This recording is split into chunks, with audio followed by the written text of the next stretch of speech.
Bonjour, je m'appelle Valérie, je suis actuellement donc à l'IUT à Quimper dans le cadre d'une formation professionnelle pour une réorientation, on va dire, professionnelle. Il y a un an tout juste, j'étais salariée donc d'une entreprise et donc j'ai décidé de faire un bilan de compétences pour voir en fait les possibilités que j'avais d'évoluer ou dans cette branche-là ou dans autre chose.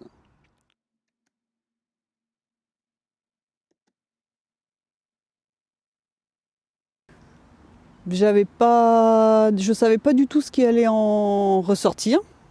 J'y suis allée c'est ce que j'avais d'ailleurs dit à la personne qui me suivait, que je ne savais pas du tout, que j'étais ouverte surtout, je n'avais pas d'idées préconçues. Et heureusement, je pense, parce que je pense que quand on y va, l'esprit en fait libre et pas forcément avoir quelque chose en tête, quand on répond aux questions, quand on va sur l'orientation, eh ben, on n'est pas fixé en fait avec une idée déjà un peu préconçue, quoi. Je pense qu'on est plus libre dans sa réflexion. Mm.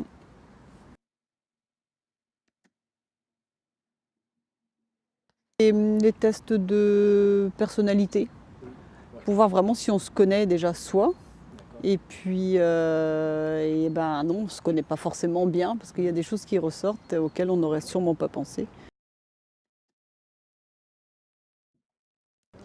Bah, la finalité en fait. Moi ce qui m'a surprise c'est la finalité de pouvoir aller quelque part aussi loin quoi, dans la recherche et puis d'avoir réussi quand même à trouver quelque chose voilà, qui me corresponde. Et je pensais pas. Non, non, je ne pensais pas qu'on aurait pu aller vraiment aussi loin que ça et que tout se déroule en fait très bien, quoi. Qu'il n'y a pas eu de blocage et ouais, ça j'ai trouvé vraiment bien, quoi. Ben, pour Emmanuel, je dirais accompagnante, percutante. Parce que le fait de mettre les personnes en confiance pour qu'elles puissent récolter aussi le maximum d'informations et puis qu'elles ne se trompent pas non plus sur l'orientation qu'on veut avoir. Non, non, elle a bien ciblé déjà ma demande. Et je crois que c'est ça aussi qu'elle m'avait dit, qu'elle avait été un peu surprise parce que j'étais arrivée dans l'idée d'avoir vraiment quelque chose qui me correspondait et je voulais pas passer à côté de ce moment-là. Donc peut-être qu'elle a eu à un moment donné un petit peu de pression, mais en fin de compte, elle s'en est très bien sortie et pour ça, je la remercie d'ailleurs. Un bon bilan de compétences, je pense que un bon conseiller, un bon échange, du dialogue, de la communication.